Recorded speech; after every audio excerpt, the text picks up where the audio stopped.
নির্বাচিত সংসদ নাকি গণভোট, সংবিধান সংশোধনের প্রক্রিয়া নিয়ে ভিন্ন ভিন্ন মত আইনজীবীদের। প্রধানমন্ত্রীর পদে বসে স্বৈরাচার হওয়ার পথ বন্ধে সংস্কারের আলোচনায় 12টি অনুচ্ছেদ। সারা দেশে নির্বাহী ম্যাজিস্ট্রেটের দায়িত্বে সেনা কর্মকর্তারা, 2 মাসের জন্য ক্ষমতা দিয়ে প্রজ্ঞাপন জারি জনপ্রশাসন মন্ত্রণালয়ের।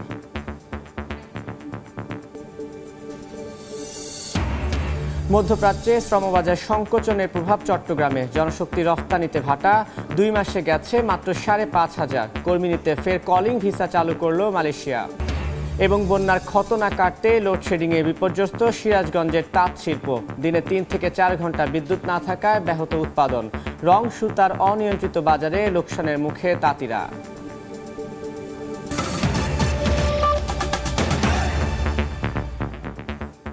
সময় সংবাদের সঙ্গে আছি আমি তানভীর হাসান।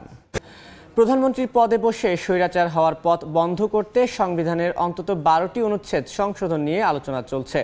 যদিও সংশোধন কোন প্রক্রিয়ায় হবে এ নিয়ে ভিন্ন ভিন্ন মত রয়েছে আইনজীবীদের।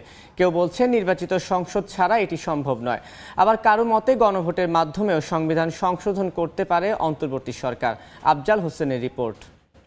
The Constitution 17th Amendment Bill 2018 সর্বসম্মতিক্রমে পাশ হলো। 1972 সালের পর এখন পর্যন্ত 17 বার কাটাছেঁড়া করা হয় সংবিধান, কখনো সময়ের প্রয়োজনে, কখনো বা রাজনৈতিক উদ্দেশ্যে ক্ষমতাকে পাকাপোক্ত করতে। ইতিমধ্যে আমরা 14টা বিল পাস। অনেকের মতে বর্তমান সংবিধানে প্রধানমন্ত্রীর পদে বসে যে কারো স্বৈরাচারী হয়ে ওঠার সুযোগ রয়েছে। সে কারণে ছাত্র জনতার গণঅভ্যুত্থানের পর সংবিধান সংশোধন অথবা পুনর্লিখনের দাবি ওঠে। এই আলোকে গঠিত হয় সংবিধান সংস্কার কমিশনও। আলোচনা চলছে অন্তত 12টি অনুচ্ছেদে সংশোধনী আনার। এছাড়া তত্ত্বাবধায়ক সরকার ব্যবস্থা সংবিধানে ফিরিয়ে আনা নিয়েও চলছে আলোচনা। সিনিয়র আইনজীবীরা বলছেন মৌলিক কিছু সংশোধনীর দরকার থাকলেও গণতান্ত্রিক প্রক্রিয়া এবং জবাবদিহিতা নিশ্চিত করতে পারলে বর্তমান সংবিধান দিয়েই বৈষম্যহীন সমাজ গঠন সম্ভব।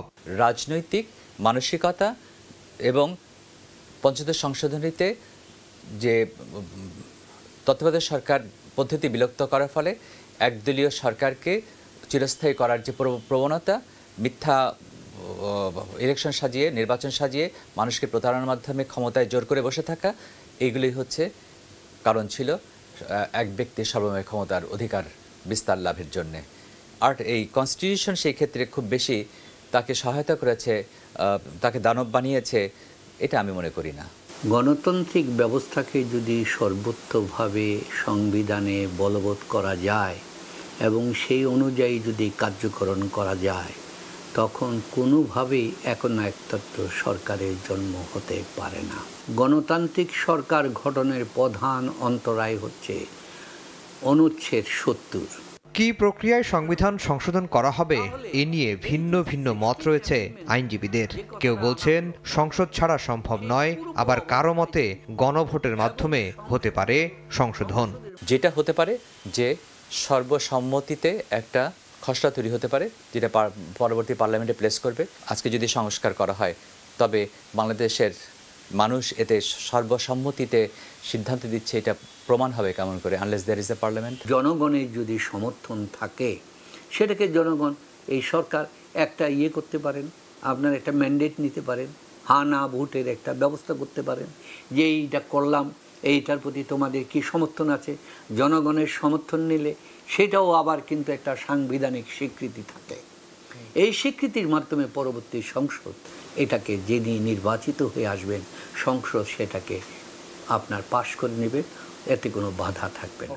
রাষ্ট্র পরিচালনায় জড়িতদের ক্ষমতা চর্চার আচরণ পরিবর্তন না হলে জোড়াতারে দিয়ে সংবিধান সংশোধন করে কোনো সুফল মিলবে না বলেও মনে করেন সিনিয়র আইনজীবীরা। আসলে কনস্টিটিউশন এই ক্ষমতা তাকে দেয়নি। আফজাল হোসেন, সময় সংবাদ, ঢাকা। সেনা কর্মকর্তাদের বিচারিক ক্ষমতা দিয়ে প্রজ্ঞাপন জারি করেছে জনপ্রশাসন মন্ত্রণালয়। মঙ্গলবার রাতে মন্ত্রণালয়ের জ্যেষ্ঠ সহকারী সচিব জেতি স্বাক্ষরিত প্রেস বিজ্ঞপ্তিতে এ তথ্য জানানো হয়। বিজ্ঞপ্তিতে বলা হয়, প্রজ্ঞাপন জারির দিন থেকে পরবর্তী 60 দিনের জন্য কমিশনপ্রাপ্ত সেনা কর্মকর্তারা জনস্বার্থে নির্বাহী ম্যাজিস্ট্রেট হিসেবে দায়িত্ব পালন করবেন।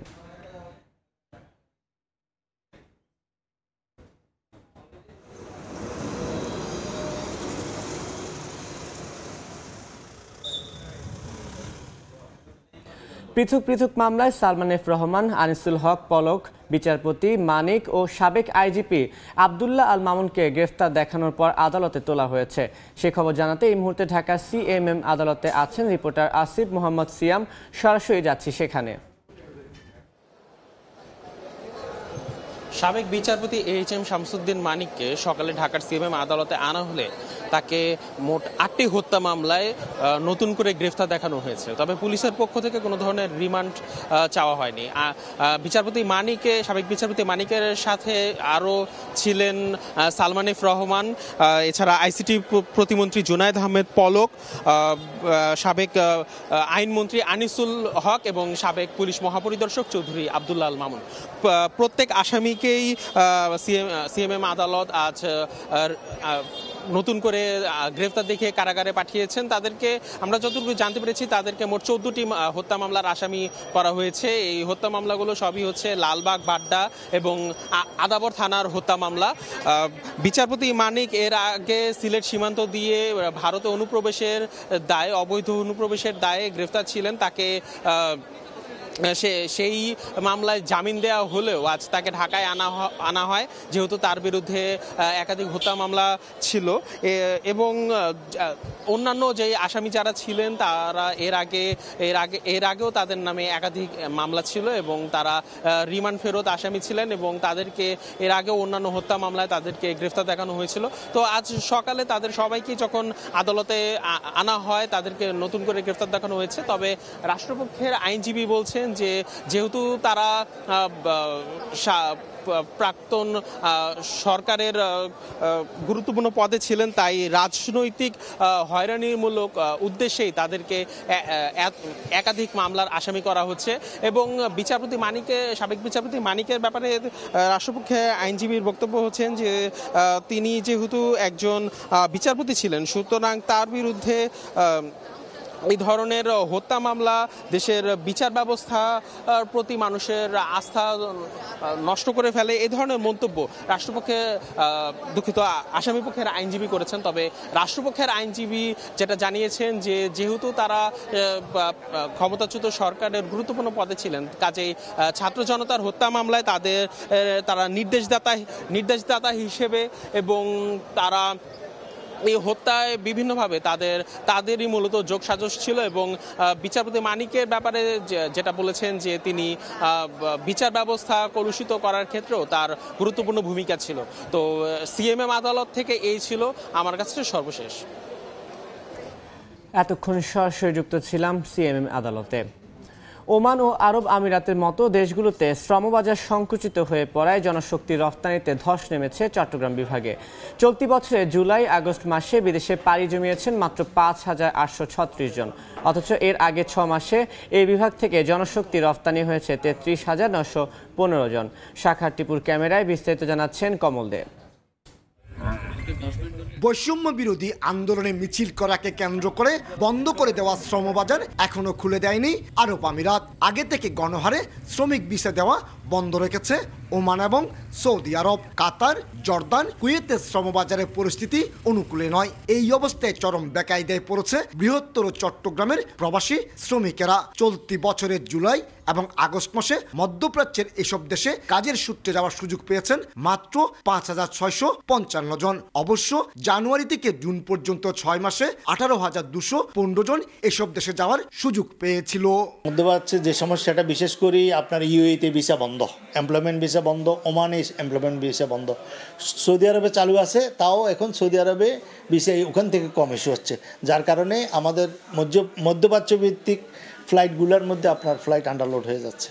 শুধু যে এককভাবে চট্টগ্রাম থেকে প্রবাসী শ্রমিকের সংখ্যা কমেছে তা কিন্তু নয়। 2023 সালে দেশের বিভিন্ন অঞ্চল থেকে 13,81,000 শ্রমিক কাজের সন্ধানে পৃথিবীর বিভিন্ন দেশে গিয়েছিল, কিন্তু 2024 সালের প্রথম 6 মাসে 5,68,198 জনশক্তি রপ্তানির বিপরীতে জুলাই মাসে 85,478 জন এবং আগস্ট মাসে আরও কমে 61,413 জন শ্রমিক কাজের সূত্রে বিদেশ যেতে পেরেছেন। মূলত মধ্যপ্রাচ্যের দেশগুলোই বাংলাদেশের মূল শ্রমবাজার হিসেবেই চিহ্নিত।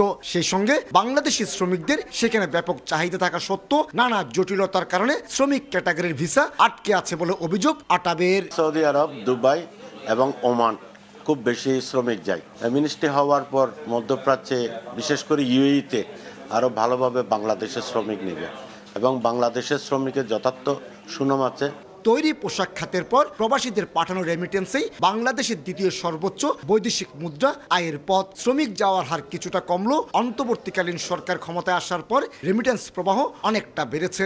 বিশেষ করে আগস্ট মাসে 222 কোটি মার্কিন ডলার এবং সেপ্টেম্বর মাসের 14 দিনে 116 কোটি 72 লাখ মার্কিন ডলার রেমিটেন্স এসেছে বাংলাদেশে। এই অবস্থায় বন্ধ হয়ে যাওয়া জনশক্তি রপ্তানি চালুর পাশাপাশি রেমিটেন্সের গতি আরও বাড়াতে ওমান, আরব আমিরাত এবং সৌদি আরবের সঙ্গে আলোচনা চালিয়ে সরকার। ওমানে বর্তমানে ভিসা বন্ধর কারণে কিছুটা কমে গেলেও সেই বিষয়ে কর্মসংস্থান যেন বৃদ্ধি পায়, সেক্ষেত্রে প্রবাসী কল্যাণ মন্ত্রণালয় এবং পররাষ্ট্র মন্ত্রণালয় একযোগে কাজ করে যাচ্ছে।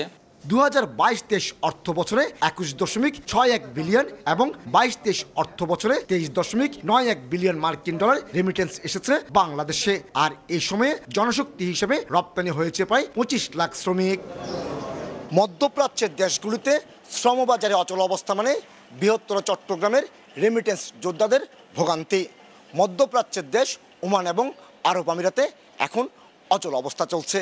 আর তাই এই রেমিটেন্স যোদ্ধারা মনে করছেন অন্তর্বর্তীকালীন সরকার প্রধান হিসেবে ডক্টর ইউনূস যেমন সাজাপ্রাপ্তদের আরব আমিরাত থেকে মুক্ত করে আনতে পেরেছেন, ঠিক তেমনি একইভাবে এখনকার যে অচল অবস্থা সেটিও দূরীকরণ করবেন। কমল দে, সময় সংবাদ, চট্টগ্রাম। প্ল্যান্টেশন সেক্টরে কর্মী নেয়ার জন্য আবার কলিং ভিসা চালু করছে মালয়েশিয়া সরকার। এর মাধ্যমে বাংলাদেশ থেকেও কর্মী নেওয়া হবে বলে জানিয়েছে হাইকমিশন। কুয়ালালামপুরে বাংলাদেশ হাইকমিশনের ভেরিফাইড ফেসবুক পেজে গতকাল এ বিষয়ে বিজ্ঞপ্তি প্রকাশ করা হয়েছে। বিজ্ঞপ্তিতে বলা হয়, মালয়েশিয়া সরকার নতুন করে প্ল্যান্টেশন সেক্টরে বিদেশি কর্মী নিয়োগের সিদ্ধান্ত নিয়েছে। দেশটির সংশ্লিষ্ট মন্ত্রণালয় ইতিমধ্যে কর্মী নিয়োগের কোটা অনুমোদন করা শুরু করেছে। বাংলাদেশ হাইকমিশনে প্ল্যান্টেশন সেক্টরে চাহিদাপত্র ম্যানুয়াল পদ্ধতিতে সত্যায়ন করা হচ্ছে। আত্মগোপনে থাকা আওয়ামী লীগের রংপুর মহানগর শাখার সাবেক সাধারণ সম্পাদক তুষার কান্তি মণ্ডলকে গ্রেফতার করেছে র্যাব। মঙ্গলবার রাতে ঢাকা সাভারের একটি বাড়ি থেকে তুষারকে গ্রেফতার করে র্যাব 13। র্যাব জানিয়েছে, তুষার কান্তির বিরুদ্ধে বৈষম্য বিরোধী ছাত্র আন্দোলনে 6টি হত্যা মামলা সহ মোট 11টি মামলা আছে। শিক্ষার্থী আবদুল্লাহ আবু তাহির, অটোচালক মানিক মিয়া, ফল ব্যবসায়ী মেরাজুল ইসলাম মিরাজ, স্বর্ণ শ্রমিক মুসলিম উদ্দিন মিলন সহ সবজি বিক্রেতা সাজ্জাদ হোসেন নিহতের ঘটনায় হত্যা মামলা হয়। গ্রেফতারের সময় তুষার কান্তির কাছ থেকে 2টি মুঠোফোন জব্দ করে র্যাব।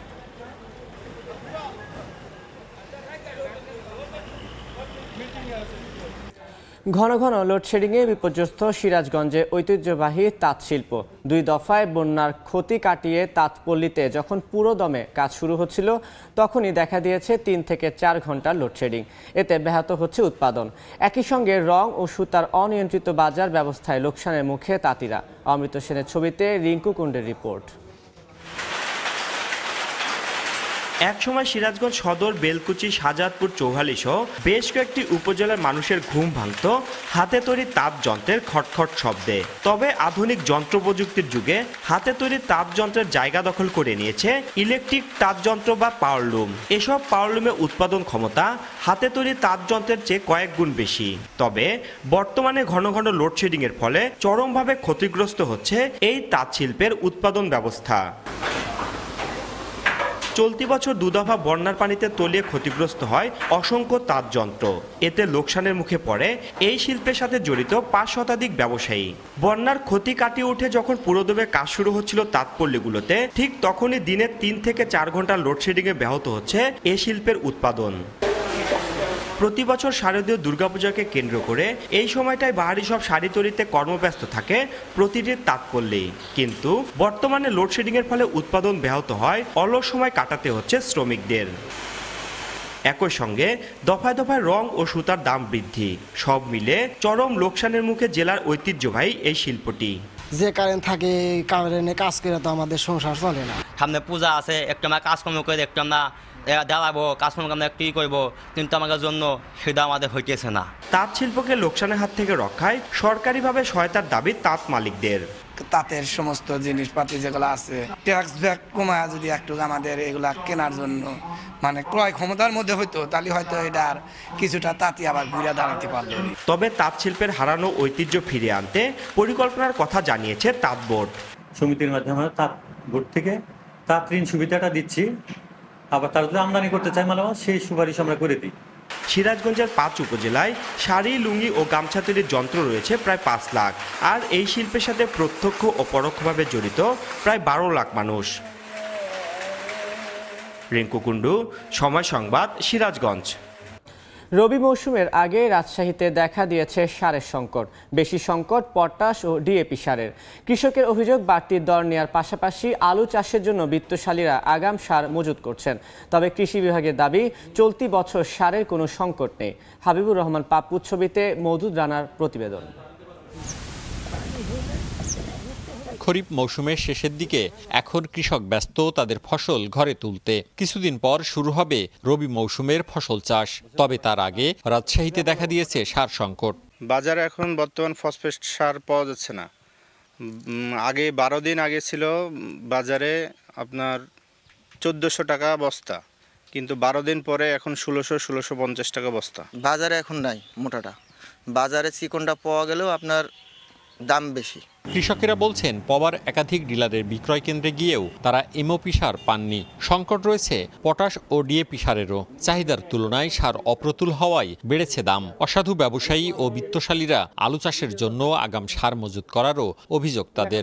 চাহিদা থেকে অপ্রতুল, মানে অল্প, এজন্য এই জিনিসটা আমাদের একটু শর্ট হচ্ছে। তাহলে ইউরিয়া অ্যাভেলেবল। তবে কৃষি বিভাগ বলছে সারের সংকট নেই। সিন্ডিকেটের অপতৎপরতা রুখতে বাজারে মনিটরিং চলছে। সারের কোনো সমস্যা হবে না এবং কৃষকের কাছে পর্যাপ্ত সার কৃষকরা পাবেন এবং তারা তাদের ফসল উৎপাদনের যে ধারা, সেই ধারা তারা টিকিয়ে রাখতে পারবে। 50 কেজির এক বস্তা টিএসপি সারের সরকারি দাম 1000 টাকা হলেও রাজশাহীর বিভিন্ন বাজারে খুচরা বিক্রি হচ্ছে 1150 টাকা। একইভাবে 1050 টাকা বস্তার ডিএপি সার বিক্রি হচ্ছে 1200 থেকে 1300 টাকা। মওদুদ রানা, সময় সংবাদ, রাজশাহী। নাটোরের সিংড়া উপজেলার উন্মুক্ত জলাশয়গুলোতে অবৈধভাবে বাঁশ জালের বাঁধ দিয়ে ধরা হচ্ছে বিভিন্ন প্রজাতির মাছের পোনা। স্থানীয় প্রভাবশালীদের দখলে থাকা এসব জলাশয়ে বড়শি দিয়েও মাছ ধরতে পারেন না এলাকাবাসী। অনিয়ম বন্ধে অভিযান অব্যাহত রাখার আশ্বাস জেলা প্রশাসনের। আল মামুনের পাঠানো তথ্য ও রুকনুজ্জামানের ছবি নিয়ে রিপোর্ট। নদীর একাংশে বাঁশ ও জাল দিয়ে দেয়া হয়েছে বাঁধ। সেখান থেকে বড় মাছের সঙ্গে ধরা হচ্ছে বিভিন্ন জাতের মাছের পোনাও। নাটোরের সিংড়া উপজেলার আত্রাই নদী সহ সোনাডাঙ্গা খাল, পাটকল বিল, হাঁসপুকুরিয়া বিলের 8টি স্থানে বাঁধ দিয়ে পোনা ধরা হচ্ছে। অভিযোগ উঠেছে প্রভাবশালীরা বাঁধ এলাকায় বড়শি দিয়েও মাছ ধরতে দেয় না স্থানীয় মৎস্যজীবীদের। এছাড়া আত্রাই নদীতে নৌকা চলাচলের সময় জালের কোনো ক্ষতি হলে মাঝির কাছ থেকে কয়েকগুণ ক্ষতিপূরণ আদায় করা হয়। এমনকি মৎস্য বিভাগের অভিযানের সময় নাটকীয়ভাবে তারা বাঁধ তুলে দিয়ে আবার তৈরি করে বাঁধ। মাছ মারা যাবে না, বাইরে মাছ মারো। নৌকলে সিংড়া আইছে আসতে সমস্যা হয়, ধরেন সুতি আছে মাজলি ধরেন যে টেহা জোরে ফোনা মোটরে মারলে অভিযান চালায়, সুতিটা নষ্ট করে বা কেটে ফেলায়, পরক্ষণে আবার বসা। পাটকল বিলের বাঁধ স্থাপনকারীদের দাবি, প্রশাসনের দেয়া নির্ধারিত সময় মাছ ধরেন তারা। এই মাসের এই কয়েকদিন কি ওই দিন এরকম তো একটা ডেট আছে, ওই অনুযায়ী দেওয়া হচ্ছে। এ নিয়ে ক্যামেরার সামনে কথা বলতে রাজি হননি মৎস্য বিভাগের কোনো কর্মকর্তা। তবে জেলা প্রশাসক জানান, অনিয়ম বন্ধে অভিযান অব্যাহত থাকবে। আমাদের এই অভিযান অব্যাহত থাকবে এবং পর্যায়ক্রমে আমরা সকল সুতিজাল ব্যবহারীকে আইনের আওতায় আনতে চাই। মৎস্য বিভাগের তথ্য মতে গত বছর নাটোরের সিংড়া উপজেলার উন্মুক্ত জলাশয়, চলন বিল ও নদী থেকে প্রায় 10,000 মেট্রিক টন দেশীয় প্রজাতির মাছ আহরণ করা হয়। সময় সংবাদ, নাটোর। বগুড়ায় জরাজীর্ণ ভবনে চলছে উপস্বাস্থ্য কেন্দ্রের কার্যক্রম। নিয়ম অনুযায়ী চিকিৎসক পদায়ন থাকার কথা থাকলেও একজন ফার্মাসিস্ট ও একজন উপসহকারী কমিউনিটি মেডিকেল অফিসার দিয়ে চলছে স্বাস্থ্য কেন্দ্রের ব্যবস্থাপনা। তবে তাদের অনিয়মিত উপস্থিতি নিয়েও অভিযোগ উঠেছে। শাহাদুল ইসলামের ছবিতে আব্দুল আওয়ালের রিপোর্ট। জরাজীর্ণ স্বাস্থ্যকেন্দ্রের ভবন, রোগী না থাকলেও স্থানীয়রা চড়াচ্ছেন গবাদি পশু, কেউ বেঁধে রেখেছেন পোষা হাতি। বগুড়া শিবগঞ্জের মোকামতলা ইউনিয়নের ভাটকলা উপস্বাস্থ্য কেন্দ্রের চিত্র এটি।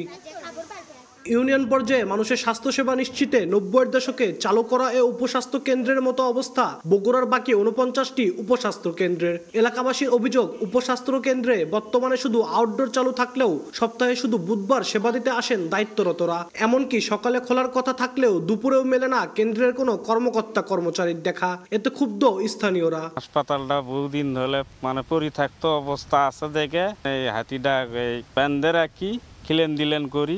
সর্বপ্রথম যখন হয়েছিল তখন সব ধরনের ডাক্তার ছিল, সব ধরনের ডাক্তার, অপারেশন, ওষুধপাতি সব দিয়েছে। তখন পরিবেশ ভালো ছিল। কত ডাক্তারের জায়গা থাকছে, রোমে রোমে ডাক্তার থাকছে, সেই ডাক্তার তো আর নাই এখন। আমরা চাই এখানে আগের মতো আবারও স্বাস্থ্যসেবা দেওয়া হোক। স্বাস্থ্য বিভাগ বলছে উপস্বাস্থ্য কেন্দ্রের স্থাপনাগুলো সংস্কার ও পুনর্নির্মাণে এরই মধ্যে স্বাস্থ্য প্রকৌশল অধিদপ্তরকে জানানো হয়েছে। চেষ্টা চলছে জনবল সংকট সমাধানেও। স্বাস্থ্য প্রকৌশল অধিদপ্তরকে আমরা জানিয়েছি যেগুলো আমাদের জরাজীর্ণ অবস্থা সেগুলোর জন্য তারা ব্যবস্থা গ্রহণ করে থাকে। ম্যানপাওয়ার অনুমোদনের জন্য আমরা চিঠি দিয়েছি, যদি অনুমোদন হয় তাহলে এখানে আমরা জনবল দিতে পারবো। বগুড়ার 50টি স্বাস্থ্য উপকেন্দ্রের মধ্যে 21টিতে শুধু কাগজে কলমে চিকিৎসক নিয়োগ দেওয়া আছে, আর 12টি কেন্দ্র সচল আছে স্থানীয় ব্যবস্থাপনায়।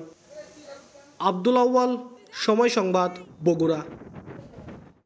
নির্মাণের 5 বছরেও চালু হয়নি জয়পুরহাট পৌরসভার আধুনিক ল্যান্ডফিল ও পয় বর্জ্য শোধনাগার।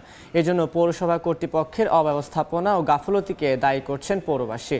শহরে যত্রতত্র আবর্জনা ফেলায় নানা সমস্যার কথা জানিয়ে দ্রুত চালুর আশ্বাস সংশ্লিষ্টদের। শাহিদুল ইসলাম সবুজের রিপোর্ট। খোলা আকাশের নিচে ফেলা হয়েছে আবর্জনা, এসব ভাগাড় থেকে ছড়াচ্ছে দুর্গন্ধ আর রোগ জীবাণু। জয়পুরহাট সদর উপজেলার করিকাদিপুর এলাকায় 2019 সালে 4.9 একর জমির উপর নির্মাণ করা হয় আধুনিক ল্যান্ডফিল্ড ও পয়বর্জ্য শোধনাগার। তবে নির্মাণের পর থেকে এ প্রকল্পের কার্যক্রম দেখতে পাননি বলে অভিযোগ স্থানীয়দের। এই রাস্তার পাশ দিয়ে যাওয়া যায় না, দুর্গন্ধ, ময়লা আবর্জনা, বাচ্চারা এদিক দিয়ে যাতায়াত করতে পারে না, স্কুলে যাওয়ার সমস্যা। আমাদের বাচ্চা কাচ্চার অসুখ বিসুখ ফুরায় না, আমার অসুখ বিসুখ ফুরায় না। যে উদ্দেশ্যে এটা তৈরি করা হয়েছে সেটা বাস্তবায়ন করা হয়নি, অর্থটা অপচয় করা হচ্ছে। আমার বিশ্বাস অতি শীঘ্রই এটি চালু করা হবে। যত্রতত্র ময়লা আবর্জনা ফেলায় সাধারণ জনগণের সমস্যার কথা জানিয়ে দ্রুত চালু করার আশ্বাস পৌর কর্তৃপক্ষের। পৌর পরিষদ এবং প্রশাসক মহোদয়ের অনুরোধে এবং তাদের কার্যকলাপে আমাদের এই কাজটা যথারীতি খুব দ্রুত সময়ের মধ্যে শুরু হবে। আমাদের প্রশাসক সাহেব দায়িত্ব নিয়েছেন, আমরা সকল কাউন্সিলর ওনাকে নিয়ে আমরা এই ব্যাপারে আলাপ আলোচনা করে আমরা যাতে জনগণ যেন বিভ্রান্ত না হয় এবং জনগণের সুবিধার্থে আমরা এটা করার চেষ্টা করব। জয়পুরহাট পৌরসভার আধুনিক ল্যান্ডফিল্ড ও পয়বর্জ্য শোধনাগার নির্মাণে ব্যয় হয় প্রায় 5,72,00,000 টাকা।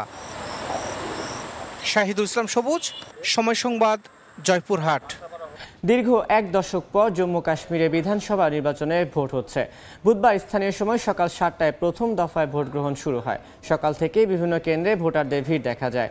ভোট গ্রহণ চলছে অঞ্চলটির 24টি আসনে। এর মধ্যে জম্মুতে 8টি এবং কাশ্মীরে 16টি আসন রয়েছে। প্রথম দফায় 219 প্রার্থী প্রতিদ্বন্দ্বিতা করছেন। ভোটার সংখ্যা 23,27,580 জন। কয়েকদিন ধরে অস্ত্রধারীদের হামলার ঘটনায় উত্তপ্ত হয়ে আছে গোটা অঞ্চল। নির্বাচন ঘিরে নিরাপত্তার চাদরে ঢেকে ফেলা হয়েছে জম্মু কাশ্মীরকে।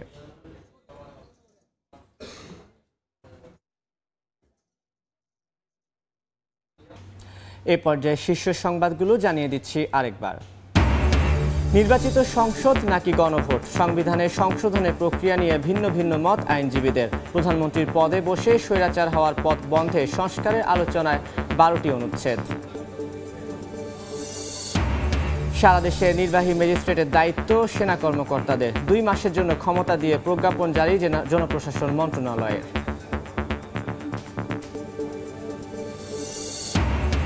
এবং মধ্যপ্রাচ্যে শ্রমবাজার সংকোচনের প্রভাব চট্টগ্রামে। জনশক্তি রপ্তানিতে ভাটা 2 মাসে গেছে মাত্র 5,500। কর্মী নিতে ফের কলিং ভিসা চালু করল মালয়েশিয়া।